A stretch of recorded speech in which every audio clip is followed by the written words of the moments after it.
5 стадиялар болса, 390 вирусlar гепатит Б секілді холераға анализдер жасайды. Паразитология лабораториясы давамында грант екені бұл негізі грант өткен жыл жазған гранттан деген нәрсе геном сүрген тарихынан сушилышқа хашметр центрифуга дистилляда центрифуга басқалар тәмінленді. Бұл аппарат келгеннен кейін қазір келгеннен кезде өзіміздегі сіздің протоколыңызбен менде шыққан сушилышқа деген больницаға жетеді.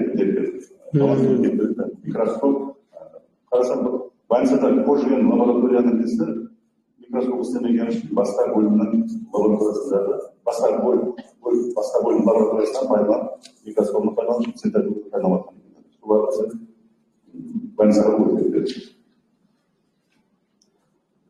Элементоз кеселік профилактикасы бойынша алып бару ақпараттар бойынша 2015 жылы 9 айда район аймағында 21 мың медициналық адам тексерілді. Сонан 236 адам тексерілді анықталды. 221 тексерілді 14 жасқа шейінгі балалар саны 211. Энтеровирус деп аталған майда қойды балалар. Көбінше жас балалар анықталды. Ересек адамдарда болмайды. Кішкентай балаларда қышық деп айтады ғой, құйрық деп айтады, жапақты деп айтады. Интервьюс аквариум алиментазол деген дәрімен екпе жүргізсе шығып кететін дәрі бала болғаннан кейін не болады да патас қол патастан шығатын нәрселер болады. Емдеуге болады. Сол бойынша емдеу процентінде анықталған балалар салмағы жақсы болмаса егу балалар алиментазол точно рекламы. Әнде 2090 альбеорум имитациясының тәмелелері. Объекті тексерілу бойынша 9 ай жауында 91 тексеру өткенді. Бөлімдерден өткен тексеру жауында лауазымды жоғары жасағы жаңа бөлімдегі жайына шаралар болғаны сонан бір жайына театр жауында бір жайына ойлау деген орын оқиғасына Мекеме жұмысы жылы ұлттық бюджеттік әлінде жеңіспаз болып мекеме айналымы сараланды. Бұл аталған өткен көрінсе шай болып қалды. Және бұл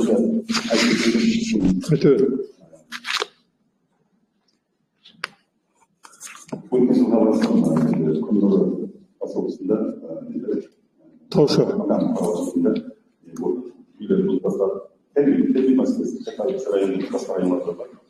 Соны енді қазір біз проект меморандум университеттің кафедра бастығының профессорының істеген танымеген кісімен меморандум істеп болып енді қол қоймай қазір ректор байлыққа келгеннен кейін ол көрмесе бір ilmiy жұмыс бабында көре жатқызсын құты соған аквадан құты түсетіп термитті зерттеу өткерсек екен деді. Ол жақсы деді, кеше ремонттан шыққан. Отоплениеміз етпеді, оны гаражын пайдаланып бір тәжірибе өткерсек екен деп еді. Районның бюджетіне бір 4 коробка істеп берсе, тәжірибе өткеру бар пайда береді. Болды, мақұл. Термит фильтрацияланған су істетіп шығамыз. Енді гигиена сертификатын күтіп бір негізінде кетеді. Шырайлы массасы дарман басқаша жақсы екен көрдік. Депутаттарға да берің асылды. Атын қоя алмай жатырмыз аз, не деп қоя атын. Бұл жерді фильтрлеудің үскенелерін алып келді Мұрат. Енді одан шығарып жатқан су жақсы кәдімгі ішіндегі минераллары қалады да. Қазір тазаланып жатқан суларда еш сақтамайды өлі су ғой былайша қараған. Бұл зиян, бұл да минераллар қалады да. Маған анализіменен несімен айтып түсіндірді. Айтқандан кейін мен 2-3 мен салыстырсам сол маза алдайды осы.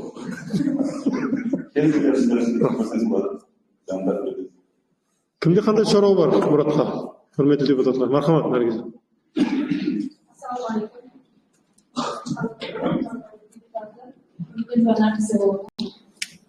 Мұрат аға, сіздің фаалиятыңызды депутат сипатында, мақтабырақтан сипатында күзетемін. Hamda sizin yurtimizga borganingizda ko'p uchrashuvlarga guvoh bo'laman. Yaqinda Ruslar tibbiyot klassasini shu ko'rib o'tib borganimda ko'p ishlarda amalga buning uchun deputat sifatida maktab rahbari sifatida o'zimni nazarda bildirmoqchiman. Biroq bir iltimosimiz bor edi. O'tganda yig'ilishda maktab direktori sifatida iltimos qildik. Endi bu yerda hozir sessiyada foydalanib, so'rovdan foydalanib, deputat sifatida yana shu iltimos qilib qolamiz. Bizlarga shu maktablarga, ayniqsa bog'chalarga salınan iştiraklarını sal azaltıp verseniz.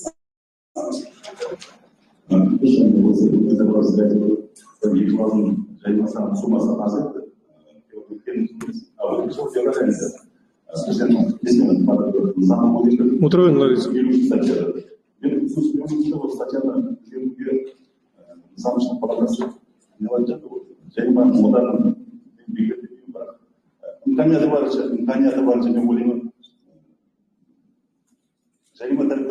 Азал Рицафлом ауданының қанша несін салып отыр сессиясын? Өткен жылы февраль айынан бастап адым кодексі өзгерісі 15-тен 25-ке шейін болып кетті. Алдан 5-тен 10-ға шейін емес, 5-тен 10 уақытында тек изменение ашылады. Ләж болса, әрекет қылатын мекемелерге, особенно мектеп бақшаларға жарима салып жарима қалдырғанлары бар ішінде өзгеріс саған жоқ.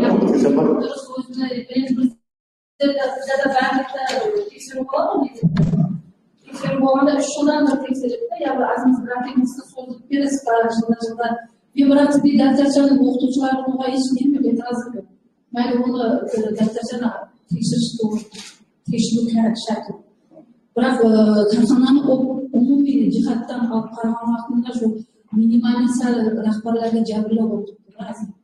Azimizda hozir 15 minimal 6 ming ko'rsatsan.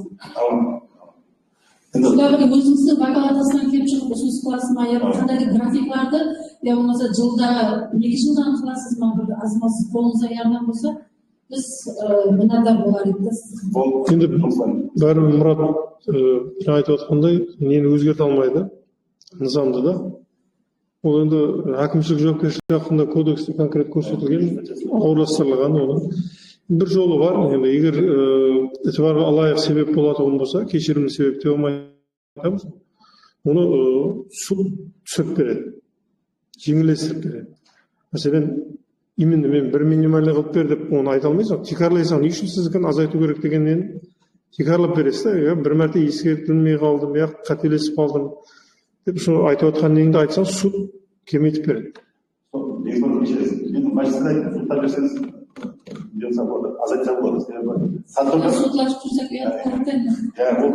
Бұл жәрдем бергісі келіп отыр, бірақ 15-тен төмен сала алмайды да, ол тура ма? Бір жер бар да, Мұрат.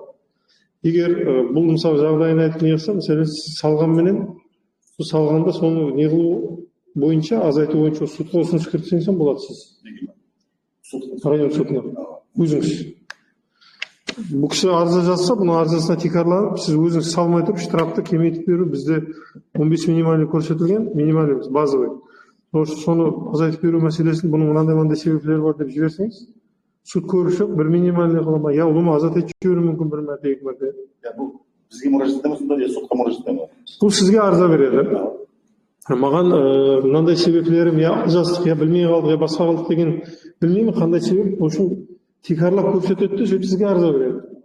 Маған қолданатын жариманы көмейтіп беріңіз сұраймын дейді сізге. Сіз оны көмейтіп уәкілдігіңіз жоқ. Сонша сіз қарар қабыл етпей тұрып, ұсыныс қылып. Әкімшілік жауапкершілік хақында кодексте не бар, статья бар, судқа беріп жібересіз. Суд 15 минималды түсіріп береді төменге. Егер лазым тапса, олар нәргіз әммің және бәрі судқа ұрып жүрме?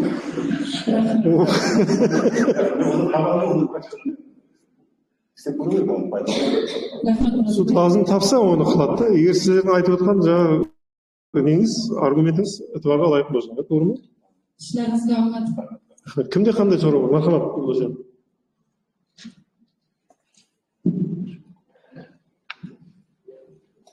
Ben de benim sağlam teknik meselesine yürüyüşümüzde var. Benim işimde bu her öyle tatlılarına minazım Жақында көріп жатырмын, Жеңіс Маратович, даже темірден жек басқақты болып кеткен деген. Неге бұлай? Демек, бетондан жеті жақында бұлар, егер біз хақиқаттан тездетіп бұны дәрісін таппасақ. Хақиқат мен неде көріп жатырмын, Ақтауда уже цементler атақпен батареясы бар ма, алюминий батареялар уже солар жиғады. Кесіп жеп қойып алды. Кесіп қойды. Демек ол темір емес та. Ал бізде айды жеп, ағаш жеп атқан болса, темірінде өте жақында бұлар. Біздерде азыр енді бір термиттік жоқ қылудың несі емес, енді біздер специалист емес.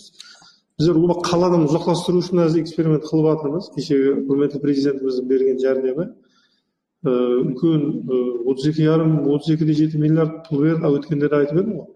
142 шаңырақты көшірдік біздер басқа жақ. Енді бір 5-6 шаңырақ қалды, көшпейміз деп. Су үйлердің әңгімесін көрген болсаңыз, бұл жаққа шығып, Таушөбет. Біздер азыр салма қылып терең етіп 1 метр, 1,5 метр қазып, салма қылып әңгімесін қатара қазып, су жіберіп алдық. Ызғардан қашады дейді тек.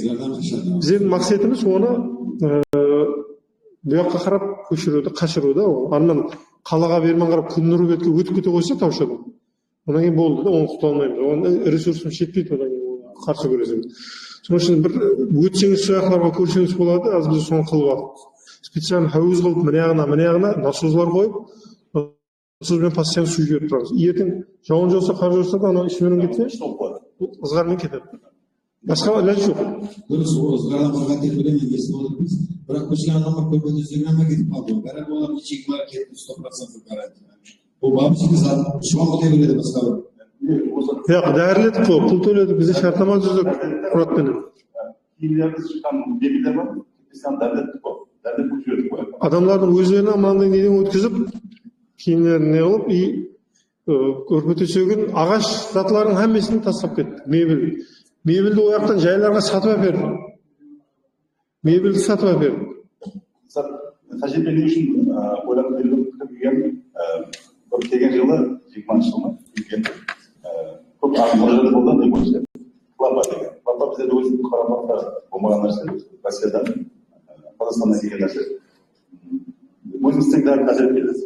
Мемлекеттердің берген даже аузаны ботан тоқамыз әдет. Кішігірім тәжірибе қылды, 2-3 дәріні қосып істеп жазда күн көрген болса телевизорда реклама қылып, нұксегілерден даже қараөзекке барып дәрілеп берді. Примерно формуласын тауып демешмеді. Бәлкім термиттен емін тауып қаламыз деді, соны әрекет бар қалады. Сол, рахмет, әрекет қылмайын.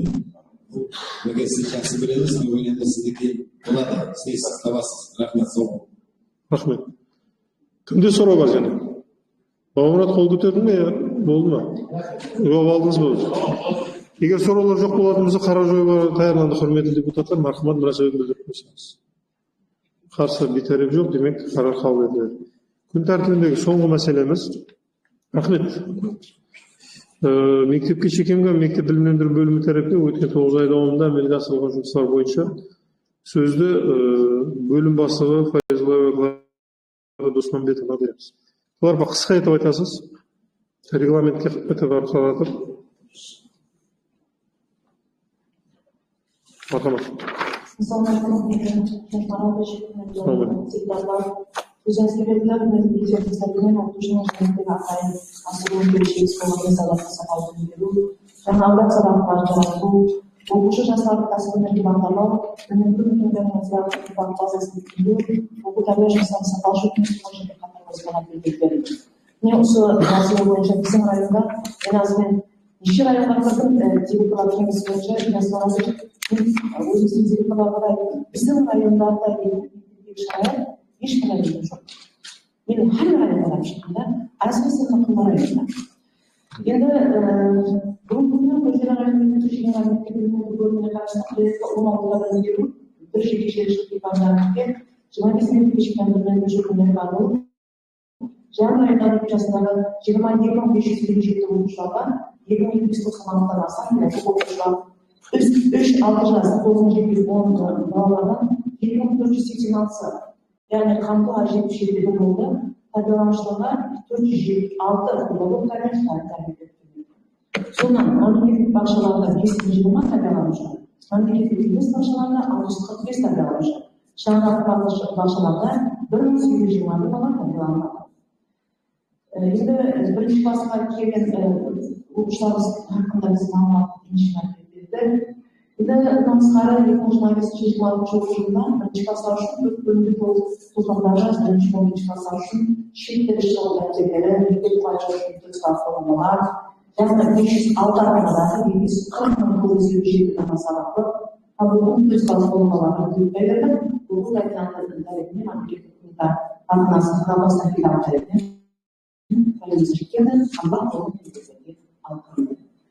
Mekteplerde hazır köpek diploma 288 lira olsa, sonra jurnal kategoriyalı 307 lira, birinci kategoriyalı 544 lira, rayonda 22 kampanya, Özbekistan Respublikası Devleti'nin 20. ayında 7. yıllarda 10. ayında 26 yıllarda birlikte bugünkü olanlardan milli dersin festivalından Türkiye sanatlarından yen көп сатқан $10 артық құлап келді. Екінші категориялы маймақ болса, 22 миллиард. 2024 жылында 162 мектеп бітірушілер арасында 18 бітіруші қалды, 8 бітіруші жұмыс педагогтарымен сертификаты, дегенмен 6.000 жұмыс алған 41-ші 35-ші санат мектептердің бітірушілердің толығымен жоғары оқуларына кіре алмаған ашылады. Anne 21, 23, 38 yılların görüşleri жоғары оқуларына алынды. Bu ibarat oldu. Başka da Özbekistan Respublikası мектеп мектептерінің министрлігінің 2025 жылдың 20 майында білім сапасы төмен болған мектептердің пайыз уақытындағы тиісті берілгенде 13-19 жылдардың санаттар білім сапасы төмен болды. Қазіргі уақытта идеологиялық жүйелік орайымен методикалық әңгіме оқушылар арасында кіші олимпиадалар жүргізілді. Bundan başka rayonda 1267 görüşmeleri ibaret boyunca 470 bala, Prezidentimizin şarapı verdiği kaynaklarıyla 760 bala, hem de Respublikamızda başka da joğarı okullarına 416 görüşmeleri, yani 847 okuşları, былтырдан 1,5% көтерілді, 48,1% құрамды. Енді қаусыры бойынша мақтаныш ұзақ болады, 1200 балаға біздерге режим беріледі, бірақ қазір алған қаусыры бойынша сертификаттарды. Енді біреуде бір нәрсеге тоқталу керекшілер, бүгінгі күнде мемлекеттік басшыларының жастардың инсан тәрбиелеу, оларды саламаттарды қалыптастыру мақсатында районымыздағы 21,636 оқушыны 5 кластан 10 сайт арқылы сынып өткен. Бұны спорт бөліктеріне біріктіру жұмыстары асырмақта. Соның нәтижесінде командалар регистрдегі шаңырақ мектептері келетін 10 сайт арқылы 300 спорт оқушы сынып өткен. Оның тәртібі нәтижесі енді барлық адам өзінің баласын бөлікке беріп, оны репетиторларды даярлауға құштар болып қалды қазіргі заманда. Енді не үшін қамбаға регистрдағы балаларды болмау керек деп президентіміз тарихында оларға 80% мемлекет тарихымен қабылдап беріледі, 20% тек қана ата-ана тарихымен қатынайды. Бұған қазір жақсы ықпал бар, 340 бала қазір регистрдан өтті, бірақ тек регистрдағы балалар болған, қазіргі күні енді бөлім жұмыстары әлемге асырылмақта.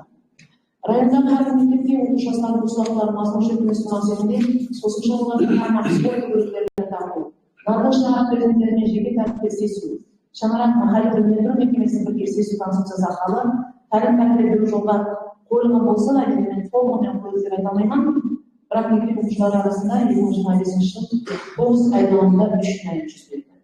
Сонда 18 сан мектепте 1 жинаят, 22 сан мектепте 1 жинаят, 18 сан мектепте бір жинаят жүргізілді. Һәм оларда тиісті адамдарға шара көрілді.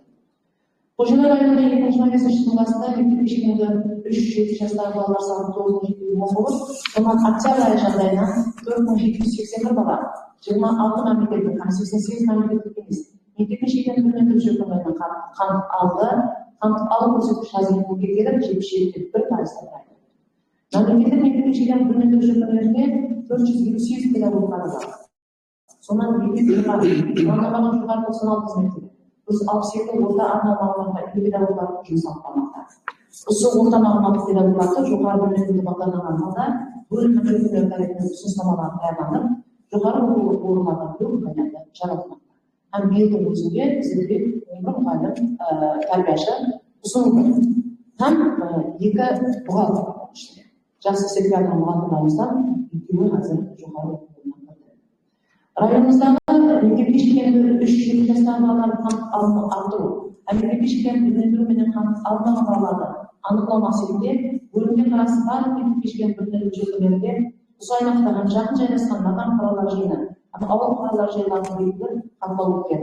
Ham xatlov davomida bizlar hali 71 ga ko'tarilgan. Usul жұмыстарды дұрыстап әмірге abanmasını sağlamak.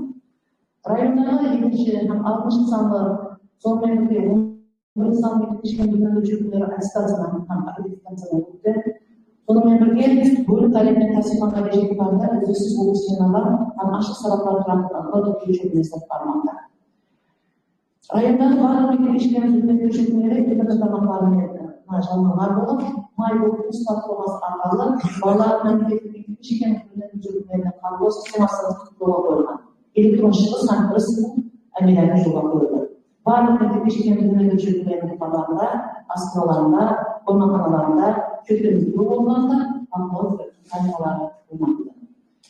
Rayondagi mektab ishchilari agentligiga 2020 жылда біз қыс маусымы үшін жаңа 60 тонна көмір жануысы ажыратылған болып, содан 341 тонна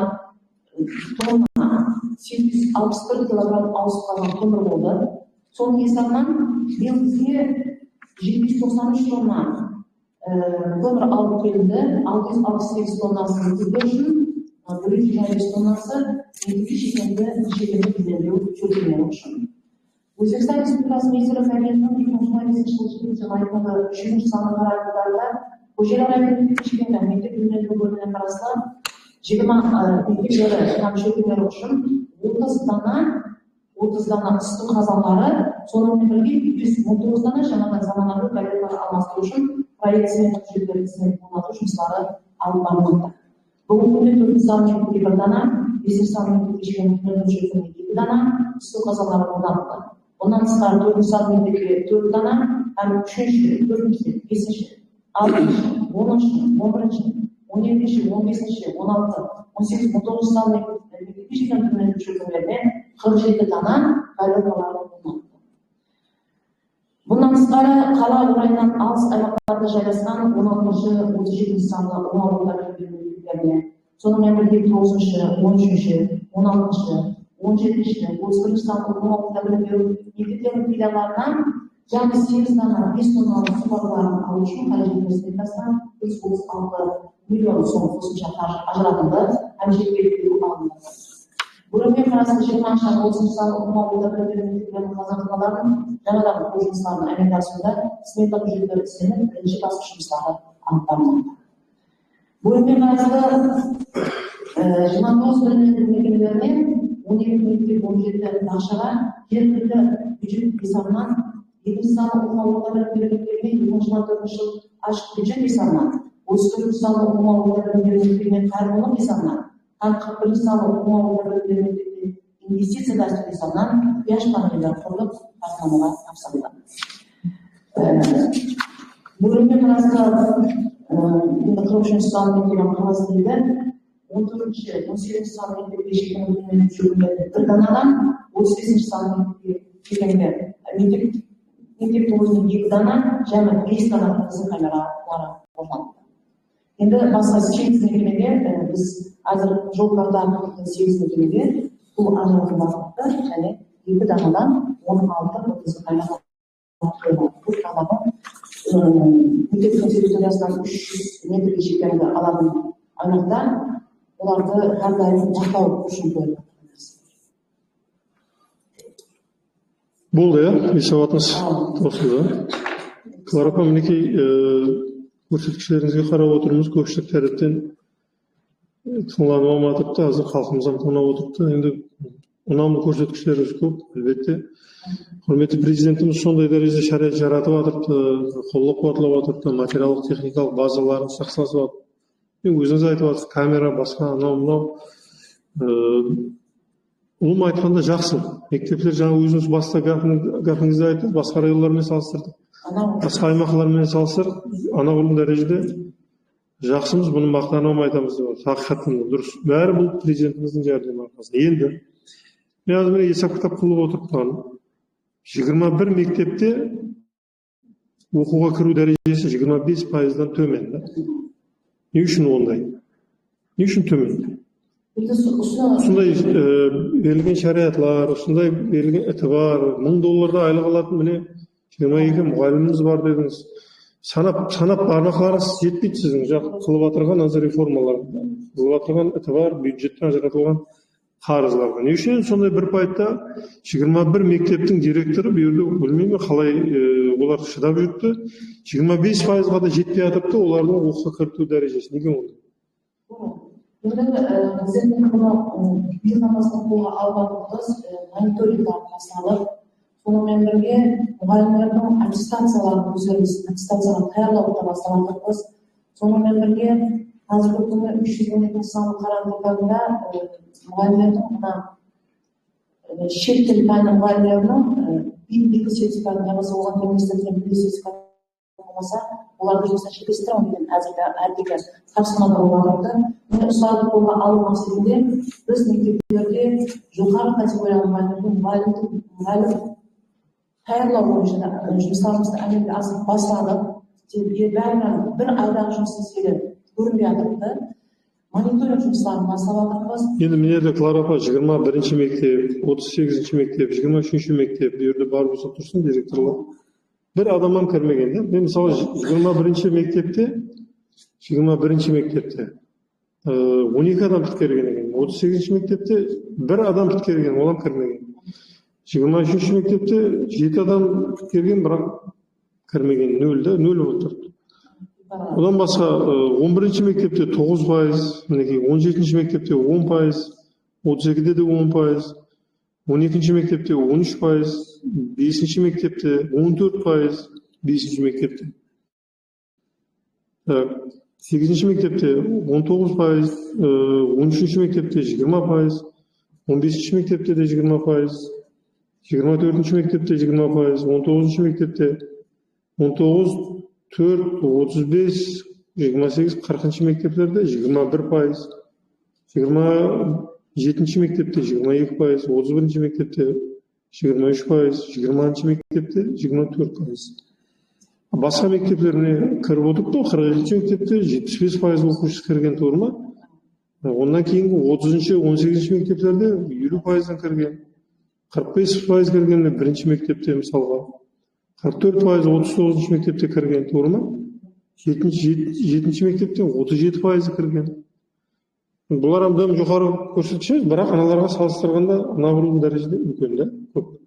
Неге ондай? Мұғалімдерімізге, директорларымызға не жетіспей жатыр деймін, мысалға балаларына шариат жаратпай жатыр ма, мұғалімдерге шариат жаратпай жатыр ма? Құрметті директорлар, неге ондай болады? Клара апа, сіз үлкен сауатты адамсыз, тәжірибелі адамсыз. 12 адам тіркеліп, 12 адам біреуін кірмеді ме, квотадан да білмеді ме? Квотамен кірді. Жеті, сіз 23-ші мектеп ол. Жерде оқушы келді, екі оқушы сол құжат тұрғысына көшіп кетті да, ойынға тапсырды олар. Бірақ 5 оқушы квота бойынша кірді. Ферғанадағы университеттегі кірді. Bir оқушы кірді, 75-те баламды, жаңағы екі баламды кіргіздім. Сразу жұмыс алыптарын жылға 50% керек еді, жеңіс марапат. Бүгін сол бағдарды дұрыс таңдамады, бұл ата-аналар таңдамады, қылмады. Мен айттым, өзі 213 санын қарар болады кейін, баламыз топлай алмай қалсаңыз. Жайда тапсыртайық деп, да? Ол қылмады, мына неге Ташкентте тапсырамыз, тапсырамыз. Сондай қызметке болды, 5 бала тапсырды. Бірақ бесеуінен екеуін Абу-Байкар Берунейға кіргіздім Ташкентке. Неше шартнамасын алып жайға тапсырдық эконом факқа 2 оқушымды. 1 оқушым квотамен кірді, 2 оқушымды техникумға байланысты. 38-ші мектепте бір бала біткерген екен, оған кірмеген екен. Неге ондай? Бұлар болып отырмын. Ассалаумағалейкум, жеңісім айтымшы. Ассалаумағалейкум. Бұл жерде бір тіркеу үшін болады, қыз бала. Ол тілекке қарсы болып бізде қазақ тілі тәлім берген мектепшіміз қазір тек қазақ тілінде. Ол тапсырмады ма оқуға? Тапсырды, бірақ біткергеннен кейін тілекке қарсы ол тұрмысқа шығып кетті. Тест тапсырды уақытында сол береді. Біздер Тест тапсырмады ма сол? мектепке неге тапсырды?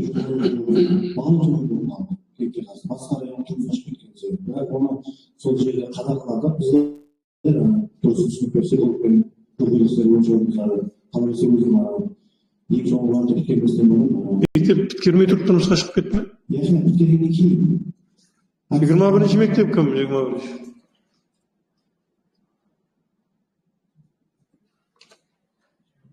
Ассалаумағалейкум. Шансесі қатысушылары. Мен 21 сал мектеп директоры Ратипова Фатима. Біздің мектебімізде өткен оқу жылында 12 оқушы келіп шықты. Тілекке қарсы балалар жетіспей, көбісі мединститутқа тапсырып тастағаны, мединститут жоғары дәрежеде бақылауға себебі кіре алмады. Квотамен 2 оқушы бітірді, инновацияға 3 оқушы бітірді, 2 оқушы эксперименттерге шәкірт болып отырды, қалған 5 оқушы первый жұмыс деп атады. Соның үшін жылдың басынан мысалы 12 оқушы болатын болса, 12 оқушына сен қосымша таярлатып, айрықша этібар қылып, соны жылдың басынан апару керек те таярлап. Бар бұл тапсыратын уақытта бар ата-анасымен сөйлесіп, сіздің баланың қабілеті, мәселен, математикадан күшті, мединститутқа тура келмейді, құр қинап қоясыз ертең, кіре алмай қалады ямаса деп неге айтпайсыз мен ол? Ол ата-аналармен сөйлесілді, өздеріне диагностикалық тесттерден алдық, сол уақыттарда мединститутты таңдап еді, ең кейінде документ тапсыратын уақытта мединститут таңдап жіберді. 62-де 5 бар, егер мединститут таңдағанда кіруді мүмкін еді. Сәтенова Оғылдырсын деген оқушы 62-де 5 бар болды. Бірақ әмме жерде мединститут таңдап тастады. Біздер өздеріміз сұрау жоқ болған уақытта ол өзі мединститут тапсырған. Үйіндегілердің айтуы бойынша қыздар басымен бірге келді, мединститутқа тапсырды. Сондай жағдайлар болды. Мәлі отырмын. Енді Клара апа мынандай да, бұл жерде қазір 21 мектеп кіріп тұрды, 25%-ға жеткен. Сол 21 мектеп директорына құлағына алтын сырға біздер сессияның қарарымен кіргіземіз. Әрқайсысы индивидуал ереже істеп шығады. Сол мектеп өзінің балалары, мысалы, биыл қанша бала бітіреді. Жылдың басында белгілі бола ма, неше бала бітіреді оны? Міне сол балаларға мысалға индивидуал ереже істеп шығады. Мына баламды мен биологияға кіргіземін, себебі биологиядан күшті. Мына баламды мен математикаға кіргіземін, мына баламды басқа жөнелістері кіргіземін деп, оның қабілетіне қарап тұрып, үйінің ішімен ата-анасымен шақырып, соны өздеріңіз направление қылмасаңыз болмайды. Осы мысалларды айтың. Өткен жылы міне біздердің айтқанымызды қылмай, мединститутқа тапсырды еді, ол балалар оған қыздар жауап бермейді, құлап қалды, бір жыл кешіп қалды деп айтасыз соған. Сол 21 мектеп біздер кім Азизда жазып қойдым, соны сіз протоколға кім Азиз біздердің сессияда келіп защита қылады соны. Қандай қылады? Мен жерге шығып 20-ші мектеп мәселен қайтып біткерушілерін кіргізе жақ. Қандай индивидуальный план қылды, қандай не қылды деп презентация алған депутатларға. Енді депутатларға сессияға шықпастан алдын тұрақтылық кеңес мәжілісінде осы 21 мектептің директорын Азиз тыңлайсыз, депутаттармен бірге, тұрақтылық комиссиямен бірге тыңлайсыз. Қандай қылады? Мәслихат жөнелістеріңізді бересіз, халықтан бір тыңлайсыз пікірді да, турадан тура эфир қыласыз. Ондан кейін бір ойласамыз да, бір кеңес мәжілісіне өзім қатынасып, кейін неге сессияға шығарып, қайсысын тыңлаймыз, бір тыңлап көреміз. Бәлкім сіз қыласыз, мектеп директорлары қылады. Мақұл ма? Сол бүгінгі протоколға соны кіргізіп. Рахмет болсын. Клара, екінші сұрау сізге. 27 сентябрь күні бүтін социал тармақларда үлкен шау-шу болды, қалаңыз бар, мектеп оқушыларыңыз қалай ахуал, бұны қандай түсіндіресіз? Енді өздеріңізбен сөйлескен шығар, құқық қорғау ұйымдары. Бұл балаларымыздың, қыздарымыздың кім екенін айтпай ақ қойын, бірақ неге бұндай ахуал мектептерде? Неге директорлар сондай дәрежеде бейпаруа болып қалған ба? Қалай түсіндіресіз? Bu mesele серьезно қаралып жатыр, кешегі оқиға. Құрметті директорлар беріп отыр. Бұның ақыбеті болады. Жақында үлкен ұсыныс даярланып жатыр. Мен сіздердің директорам, оның орынбасарлары, басшылары лауазымда қалу қалмасын мәселесі көтеріледі. Мен көрдім интернет тармақтарда. Бұл не деген жауыздық, бұл не деген тәрбие, бұл не деген мәдениет. Әлі уақиға қандай болуына қарамастан. Демек, балаларымыз біздердің, мен қарап отырмын, мен де интернеттегі, сол Инстаграмда, басқа жақта көрген нелерін, мысалы, өзіне естіріп жатыр біздің балаларымыз. 7-ші класс балаларымыздың ахуалы да. Қандай деп жауап бересің? Сізде тәжірибелі хакімдікте істегенсіз бұрын. Не деп жауап бересіз? Сұрауыма. Бұл уақытта мақсатында біздерді мәлімет салды, неше күндері бірімізбен қарап отырған үшін шыққан. Себебі біздердің ойлаймын, ата-анамен бірге жолға түсірмаған смысалын жұмыста. Біз тек баламен шұғылданғанымыз ата-ананың жақтаған. Ата-анамен бірге мақале, білімдендіру, шаңырақ концепциясын сәйкес жолға қоймаймыз. Мен ұсынып жатқан ата-анаға. Енді оны айтылып жатыр ғой, әр жыл айтылып жатыр. Ата-аналармен ұшырасың, сөйлесің, керек болса, хакімдермен ұшырасып жатырмыз, барып ата-аналармен бір-екі мектепке бардым өзім мысалы. Ұшырасқанымыз тек психологический жақтан ұшырасқанбыз, психологтармен диагностикалық тесттарды, басқа нәрсені қанбыз. Бірақ тақырыбында да біздер шетте қалған шынайылшылықтың бұзарлықтың алды. Мектепте азыр біздер не қыламыз, бұл бұзарлық қылды ма, қандай да бір төбелес болса, я болмаса қасындағы баламен қосса, біздер тек қана қыламыз, жаримамен шектен аламыз. Бірақ оның ізінен қуып, ол ертең мынандай дәрежеге әкелетін кеше біздер қандай сүргімізді ашты нәрсе. Бұл біріншіден. Екіншіден, ата-анаменен, махалленен бірінші іздеп басады. Оны 5 тайпаға оқушыларды бөлдік жазда бөлінеді. Енді сол жұмыстарды әлемге асырып тек оның қағазда қалу емес, не істеді? Кеше біздер монографтардан әмесін жинады, оларға тапсырма берді, оларға қатты тұрғанымызды айтты, һәм сол жұмыстардың әмесін хакімнің сайтында жазып берісті тапсырма берді. Көрсін ата-аналар не қылады? Біздер үстелетін балалар жағаларымыз не істеп аламыз? Құрмылды ұстанымыз ба, емаса қандай да болғанда бүлдірікпен шұғылданылады ма, емаса қандай да бір оларға сауатқандығынан шу бойынша көрсетіп жатырған тәрбие пән мұғалімдерімен бірге жұмыстарымызды көбейтуіміз керек. Себебі тәрбиедан көп нәрсе бар. Мұғалімдерімізді көріп шығайық дедім, деп атқанмен тәрбие пәнін оқытатын. Өзінде бар ма ол тәрбие, оны бере алатын. Олар статьяларды үйретіп жатырма, мен осы мәселелерді әзір өзімізге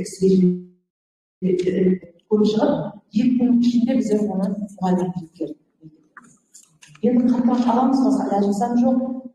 Бұл оқиға бойынша Жинаят кодексінің 277 статьясымен жинаят іс қозғатылды.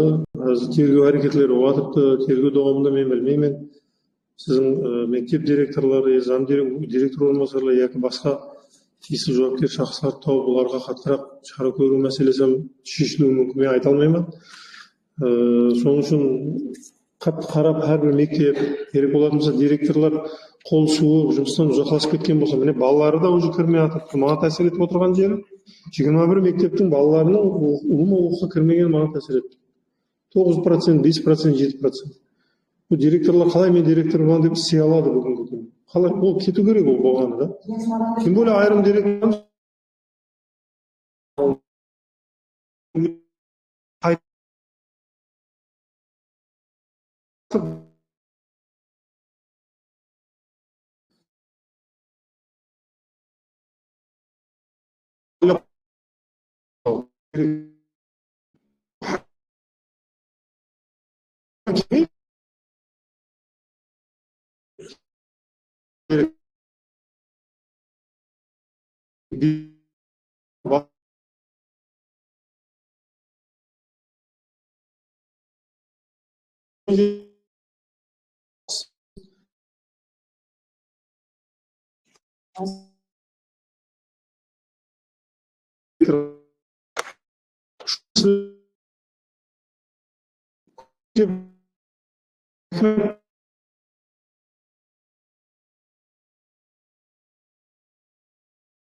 Із жүріміз керек, әрбір баланы өзіңіз тануыңыз керек. 300-400 мың баланы тануыңыз керек өздеріңіз.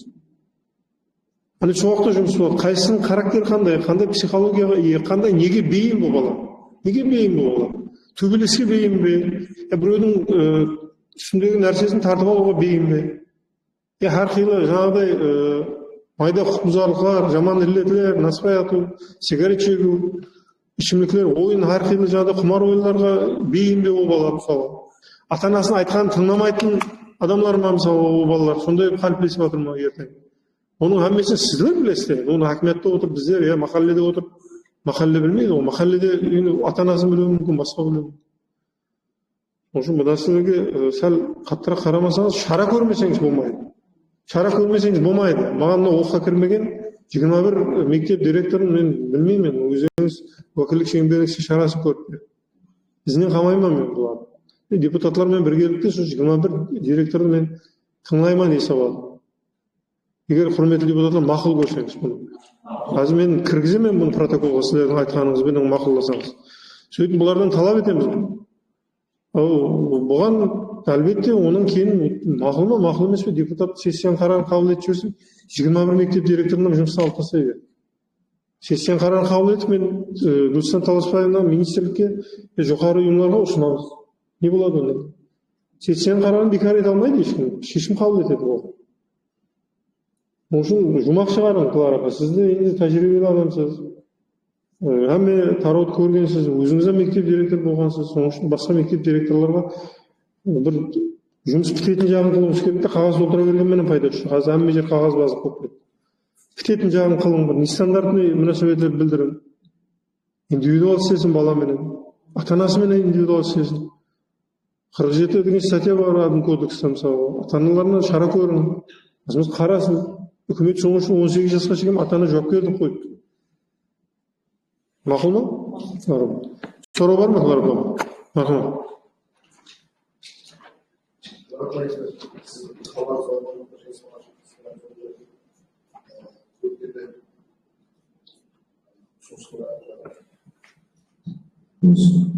Uzun sonra da onun şehir mektepte yüzünden olacağını görünce men qaysi dairada qaysi bosqichda o'tkazib siz bazı yol boshqaradi. Şehir mektebinde internet şart. Ya, çek. Yoldağı.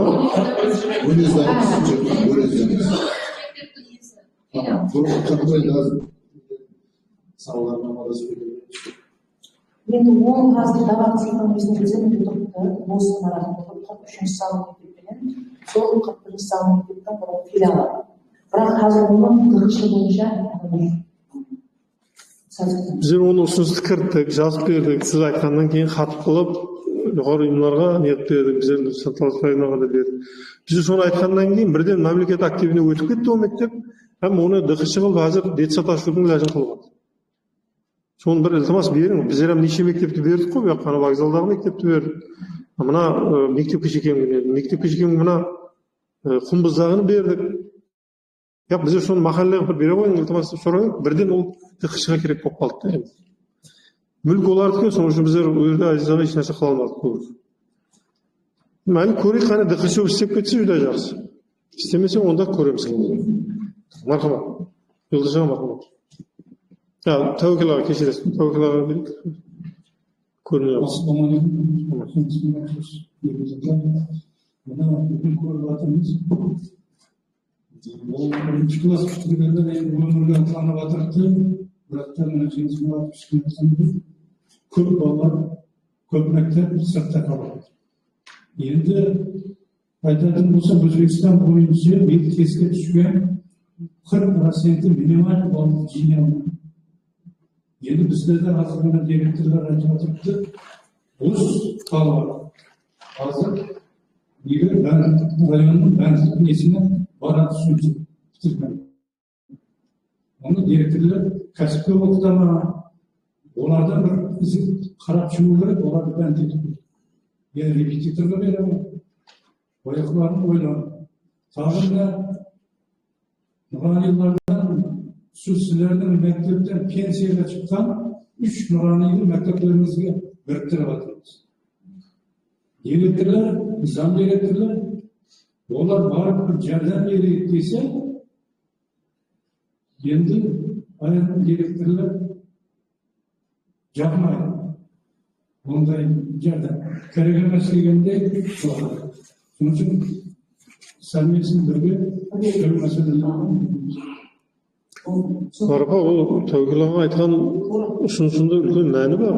Bu ne için direktorlar öйтіп айтады? Олар тәуекелға өзі біріншіден көп жылдар davamında ұстаруda қызмет қылған. Ол қылып алмады разы. Бірақ şu директорлар, hamma директорға айтпаған шығарсыз, тәжірибелі директорларға айтып қосқан шығарсыз. Мектептерге біріктіруге де бір мәслихатшы сипатында жәмиеттік жәрдемші да былай қарап көріп ма?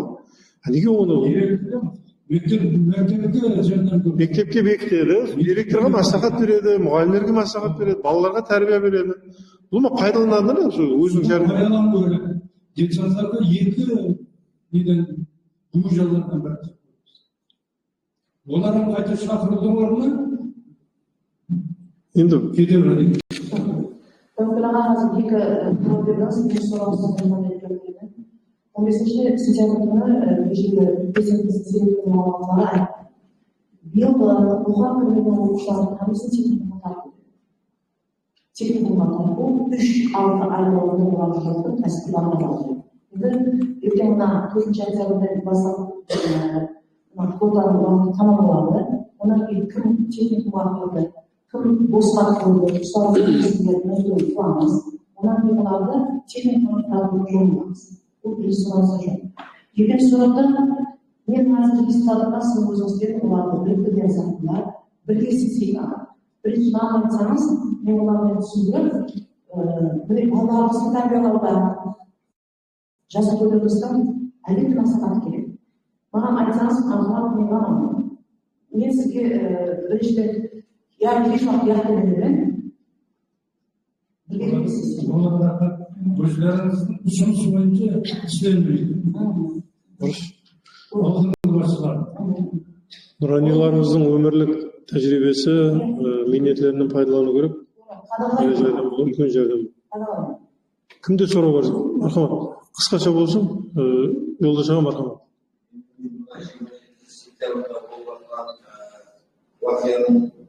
Anasını yüzleşe var, sihirbazlık istediğiniz bilgisayar, көп жас айлалар шетелге өсіп барып, балалар қараусыз қалып отырмыз.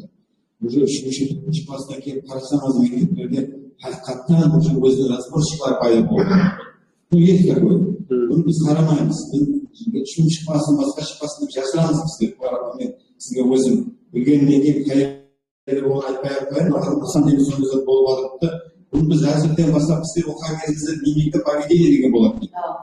Поведениедің жаман болса бастап істейтін еді. Біз қорған еді жаман поведение алуға. 4-3 алып қорған еді. Қазір жоқ ондай. Соның үшін, может быть, инициативамен шығамыз ба, қайтадан сондай қолданамыз ба, мұғалімдерге де бір аз-маз жауапкершілік жүктейміз. Кішкентай балаларға қарамаса, тәрбие бермесе, дальше бойынша кете береді. Бұл белгіленгені, көрінгені болып кетті. Бұл уақият біреу емес, екеуміз көп бұндай зат. Мектептен тысқары жерде болып тұрды жеңіс маратынан үшін. Көреміз біздер. 7-8 класстың балалары ресторандарға барып, кафелерге барып тұрып, біргені болып жүрді. Потому что бессознательно. Әке-шешесі Россияда, Қазақстанда болады. Мұғалімдер мектептен кейін жауап бермейді олар. Даже мектептің өзінде де поведениесіне ойынша етібар берілмей қалады. Мен жамандап отырған жоқпын. Қағидай өзінің әр мұғалімнің қалап бар шығар. Может быть, сол зат бір енгіземіз бе, бір қолданамыз ба дегендей. Немесе қазір социальный тармақ бар, может быть, разбор қылып педсовет деген болатын біз оқыған кезде. Жаман болсын шақырып, әке-шесіне шақырып, мұғалімді жинап, жиналыс қылып, разбор қылатын еді. Отчисление қыламыз деп қорқысатын еді. Осыны мектеп көрсетіп жіберетін еді. Может быть, сондай бір көрсетеміз бе, может, сонда бір тыныштығын қоғам болса ертең балалар басатын ма екен деді. Рахмет. Рахмет, Yoldaş'a hoca da dürüst айтып отыр. Себебі ол бар затлар, әммесі бар, бұл тәртіптердің бүгінен бар. Бірақ соны директорлар сол рычагларды істетіп білмейді. Істету керек оны, қимылдату керек, әрекет қылу керек. Сондай істеп жатқан директорларымыздан бар ғой? Бар, аз бар. Ақиқатында бар, бірақ аз.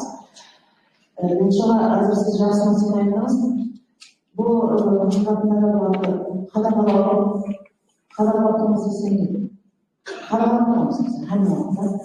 Енді бір екінші немесе өтекшілігінен екіншінің жая бағаттармен Бірақ қазір ата-ананың қалауымен жүрген бар.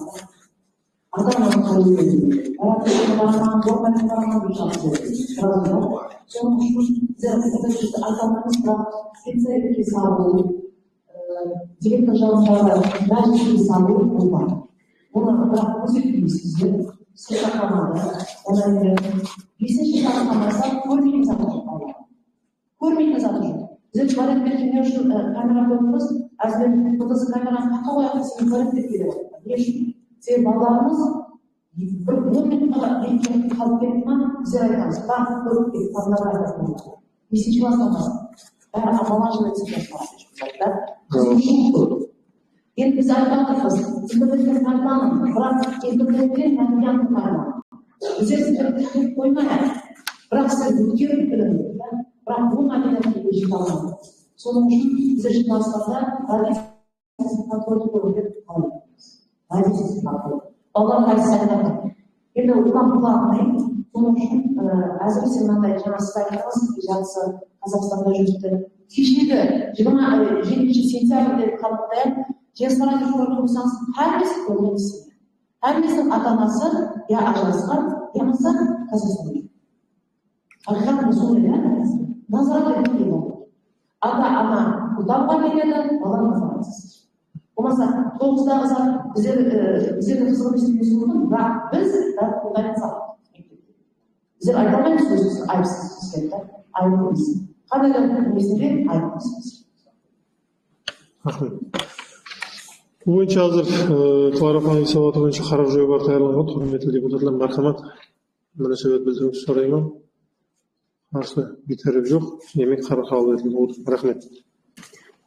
Күн тәртібіне кірітілген әмме мәселе бойынша бірімен өттік. Сауатты тыңладыңыз, құрметті депутаттар. Ақиқаттан да бүгінгі өмірде, тұрмыста жүдә ахметке ие мәселелер көтерілді. Әммеміз бейпарық емес, бейпарық болмауымыз керек. Әрбіріміздің жастар ақында айтатынымыз келешегіміз. Өмірдегі болып жатқан қиыншылықтар ақында айтатынымыз жоқ. Сізбен біз әммеміз ойласып, енді басшылармен бірге түзетуіміз керек болады.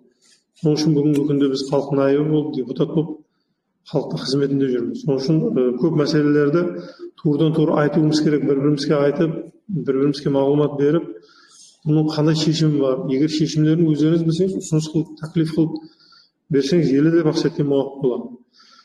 Күн тәртібі бойынша қаралған мәселелер бойынша кімде қандай сұрау, пікір, ұсыныс бар? Мақұл болады болмаса, онда сессиямызды жауып деп жариялаймыз. Әммеңізге саулық, саламаттылық, амандық, үйлеріңізге тыныштық тілеймін. Рахмет.